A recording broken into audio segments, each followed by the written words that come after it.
The episode Costinella, Partea 2, continues one of the most emotionally rich storylines in Las Fierbinți, taking the audience beyond the familiar humor and into the depths of human loneliness, redemption, and quiet rebellion. What makes this episode special is the way it deepens the character of Costinella, no longer just the subject of gossip, but a woman in transition, confronting her past and redefining herself in a place where nothing ever truly changes. The show preserves its trademark wit and absurdity, yet there is a subtle melancholy running beneath every scene, as if the laughter itself carries a hint of regret. The story begins with the morning stillness of Fierbinți. The sun rises over the crooked rooftops, and the soundtrack of rural life, the barking of dogs, the clinking of beer glasses at Bobica's bar, and the idle chatter of villagers fills the air. Costinella appears, walking down the same road as before, but something in her posture has changed. She is calmer, more deliberate, as though she has silently declared war on the image others have created of her. This transformation is quiet, almost invisible, and yet the camera catches it through small gestures, her steady walk, the way she avoids the bar at first, the faint smile that suggests she has stopped caring about approval. In the first act, Costinella visits the small grocery store where she used to work before the gossip drove her away. The scene is intimate and tense. The shopkeeper, a middle-aged woman with sharp eyes and a voice filled with judgment, greets her politely but coldly. Their exchange is a masterpiece of subtext. Every sentence is layered with unsaid things. The apology that never comes. The accusation that lingers between words. As they talk, Costinella reaches for a loaf of bread, her hand trembling slightly, revealing that beneath her calm there is still unease. The shopkeeper's glance follows her, not with hatred, but with curiosity. The audience senses that even in her defiance, Costinella is still fighting for acceptance. Outside, the camera pans to Gianni and Dorel, whose constant antics usually bring levity to the series. Here, however, their humor serves a deeper purpose. They gossip about Costinella's reappearance, embellishing stories and spreading new rumors with the naive excitement of children who don't understand the harm they cause.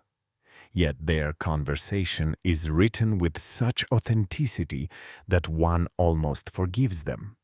This balance between laughter and cruelty is at the heart of Las Fierbinți. It reflects how in small communities, humor becomes both a weapon and a shield, a way to hide fear, boredom, and envy. Later, Costinella returns to her home, where she finds her old photo albums. The scene is drenched in nostalgia. As she flips through the pictures, the camera lingers on faded snapshots of a younger woman smiling beside friends who no longer speak to her. The contrast between those carefree images and her current solitude is striking. The director cleverly uses silence instead of dialogue here. The ticking of the clock, the rustle of pages, and the distant sound of a passing train convey more emotion than any spoken line could. It is a meditation on memory and how it both comforts and torments us. Halfway through the episode, the focus shifts to an unexpected event. A local celebration organized by Bobica and Celentano to honor the traditions of Fierbinți. Costinella hesitates to attend but is persuaded by Giannina, whose kindness contrasts with the cynicism of others. This friendship becomes the emotional core of the episode. Their conversation on the way to the celebration reveals the vulnerability of both women. Giannina admits her fear of growing old in a place where dreams fade, while Costinella confesses that she sometimes wishes she could start her life over elsewhere. Their dialogue, while simple, carries a raw honesty rarely seen in television Tibetan comedy. At the celebration, humor returns in full force. The villagers, drunk and loud, embody the chaos that Las Fierbinți captures so well. Bobica makes a ridiculous speech about unity. Gianni tries to flirt unsuccessfully, and Dorel accidentally sets a fire near the stage. Amid this absurdity, Costinella's quiet presence feels almost out of place. She sits apart, watching the others dance and laugh. Then, in a moment of impulsive courage, she joins them. The laughter that follows is genuine, not mocking this time. For the first time in a long while, she is part of the group, even if only temporarily. The tone shifts again when night falls. After the festivities, Costinella walks home with Bransoa, who surprises everyone by revealing a more reflective side. Their conversation under the dim streetlights becomes one of the most touching moments of the episode. Bransoi, usually portrayed as a comic fool, admits that he too feels judged and underestimated. He tells her, with disarming sincerity, that everyone in the village hides behind laughter because they fear silence. Costinella listens quietly, her eyes glistening. This exchange transforms both characters, showing that even the most caricatured figures in Las Fierbinți are capable of depth and empathy. The climax comes when Costinella arrives home to find that someone has left flowers at her gate. There is no note, only a small gesture of kindness that contrasts sharply with the cruelty she has endured. The camera lingers on her expression, confusion, gratitude, and disbelief all at once. She takes the flowers inside, places them on the table, and sits in silence. The scene is slow, meditative, and filled with ambiguity. Who left them? Bobica, moved by guilt? Bransoi, in quiet admiration? Or perhaps Giannina, as a symbol of friendship? The mystery is never solved, and that is precisely the point. The flowers are not a romantic gesture, but a metaphor for the fragile hope that still exists, even in a place hardened by gossip. In the final sequence, the camera follows Costinella as she steps outside again, this time looking at the night sky. The sounds of Fierbinți fade into the background, the laughter, the barking, the hum of crickets. What remains is stillness, a rare moment of inner peace. The last image of her silhouette against the moonlit fields encapsulates the theme of renewal.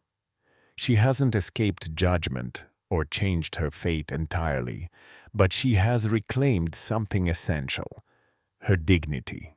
From a thematic perspective, Costinella, Partea 2, continues the show's exploration of human fragility.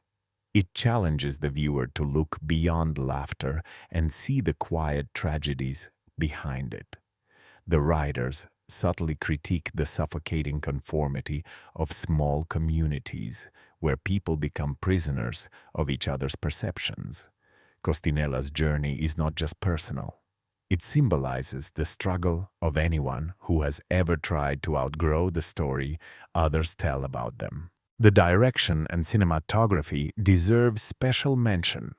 The use of natural light, the pacing of the edits, and the unhurried rhythm of rural life create a realism that grounds the emotion. The humor never undermines the drama. Instead, it coexists with it, creating a tonal balance that feels authentic. The characters' imperfections, their vanity, fear, and longing make them deeply human.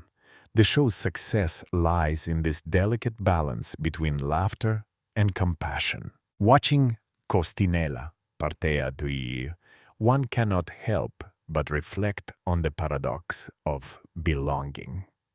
The episode reminds us that sometimes home is not where we are accepted, but where we learn to stand despite rejection.